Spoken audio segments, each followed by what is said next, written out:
Hey guys, I'm going to talk about body dysmorphic disorder today. This is a huge topic with eating disorders. Most people with eating disorders probably have this, including myself. Mine has gotten better during recovery, but I still have periods where I struggle with this, especially like this last week when I was really sick and I couldn't exercise. I suddenly felt like a fat blob, and I thought, like, surely gained 25 pounds this week, and the reality was I didn't gain any weight, and it was on my head. So why do we have this problem?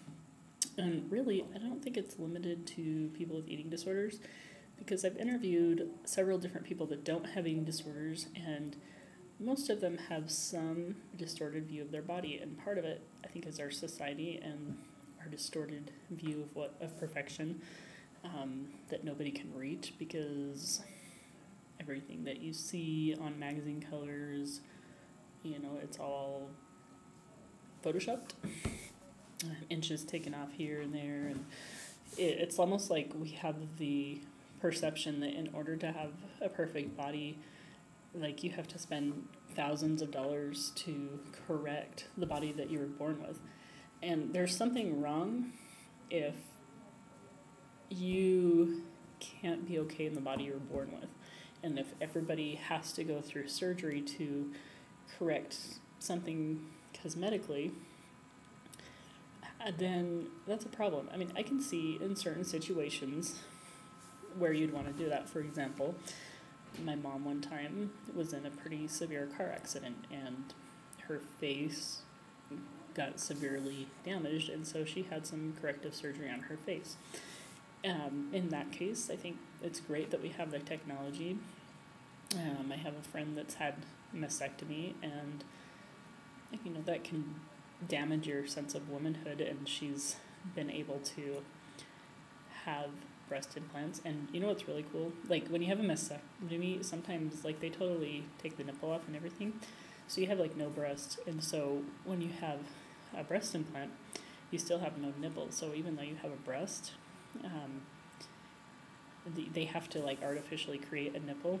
And then there's actually medical tattoo artists, and so they'll go in and they'll, like, tattoo on the areola and everything. And I guess they can do this, like, for scars. I just learned this, like, a few weeks ago. So I think it's really cool that they can do stuff like that. But when we get to the point where everybody has to have corrective surgery in order to be okay, then that's a problem. And, I'm not saying that people shouldn't or should do it. That's obviously a personal choice, but it shouldn't be based on whether a person's okay. And generally, people, especially with eating disorders, if they get corrective surgery, it's like they keep having to get more and more and more done until, because something's always imperfect. I know a lady that she's severely bulimic, and she's had 2 or 3 facelifts. She has,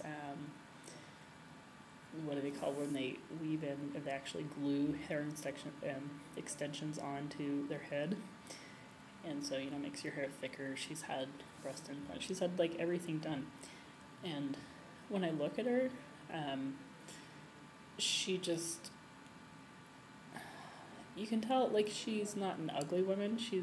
But, like, everything is fake, and she's not a fake person. I mean, she's really a nice person, but she's so insecure, and I feel so bad for her because, she's probably in her 50s and has been bulimic for a long time, and it just shows in her face, and her face is still bloated, and so it doesn't matter how many corrective surgeries she has, it still shows. And so, if we're not happy with ourselves as people, then nothing is going to make us happy. And so some people generally like to, there may be areas of their body that they want to change a little bit, but if they're okay with themselves and they're doing it for reasons that, personal reasons, but not because they generally have a bad self-esteem and don't like themselves,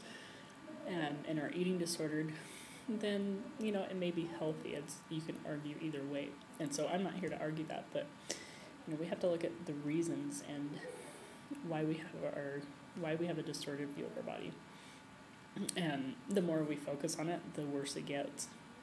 I give lectures on eating disorders, and one thing that's been really effective with high school girls and junior high girls, I just did one this week at the center that I'm interning at, and I show them when I first went into therapy that my therapist had me do this exercise where she had me take a piece of yarn and on the floor draw a circle with it, or make a circle with it, about, you know, how big I thought my waist size was. Because for me, you know, I hated, and I still have a hard time with my belly area, my stomach area. I've had kids, I have lots of stretch marks, and but, you know, that was the area that I just hated with a passion. And so she had me do this circle, and then she actually measured my waist, and we compared the two, and it was like more than 2 times different. It was just, I mean, I burst out into tears, and I was devastated because I didn't think I had a problem with my body image. I saw myself perfectly normal. So it was devastating. But I show this to girls now, and I say, look, this is what I saw, and this is what was real. And so, and they just, like, they almost gasp, like they can't believe it. And so it really brings into reality what we as eating disordered people see in ourselves that just isn't real.